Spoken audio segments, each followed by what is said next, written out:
And I'm Michael Uniacke, and we're introducing the news from the Disability Newsroom. The state government has partly reversed last week's decision not to appoint a Commissioner for Disabilities by announcing the appointment of a Commissioner for Invisible Disabilities. The Minister for Miscellaneous Human Services said today that visible disabilities has had too much of a limelight, and a Commissioner for Invisible Disabilities would help bring some much-needed balance into the disability debate. A spokeswoman for the Minister rejected claims the government was out of touch with people with disabilities by saying it was much better to be out of sight than out of touch. She said criticism that the government was taking transparencies to extremes was unfounded. Although the government insisted that the new Commissioner for Invisible Disabilities was available at the Minister's press conference, the Commissioner unfortunately could not be seen anywhere. In international disability news, the United Nations has rejected a request from Disabled Peoples International to shorten the 7-day week to 2 1/3 days. DPI's proposal would have meant that weekends would start at 8 a.m. on Tuesdays and at 4 p.m. on Thursdays.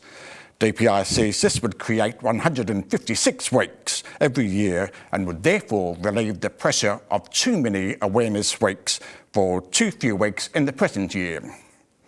The International Disability Body said that 156 weeks in the year would help avoid unseemly clashes of awareness weeks, such as happened recently when Amputees Awareness Week clashed with Phantom Limbs Appreciation Week. The United Nations said it would be fine to create 156 weeks in the year, provided DPI stumped up the cash for the worldwide changes estimated at US $3.2 trillion a year.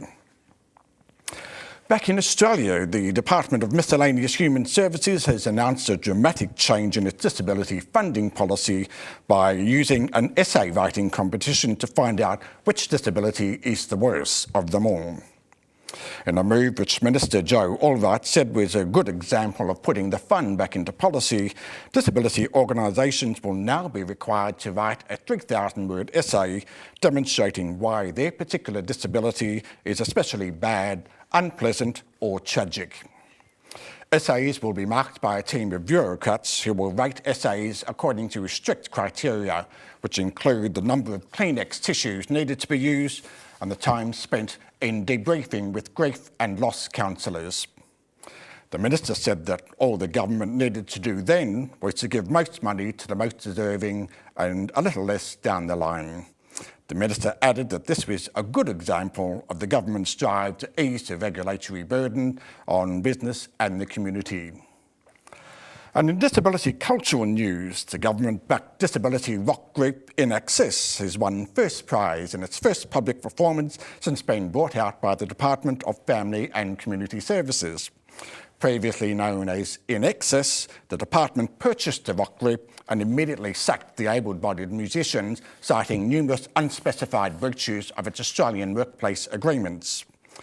After several weeks of rehearsals, the musicians with disabilities created a sensation when they opened the National Disability Sex Therapists Conference with an arousing performance of I Want to Hold Your Crutch. INXS won their first competition when they entered the RSL War Years Nostalgia Music Festival and took out the Golden Oldies Award with a performance of Pack Up Your Troubles in Your Old Colostomy Bag. And that's all from the Disability Newsroom tonight. We'll be back later on, but for now, it's good night.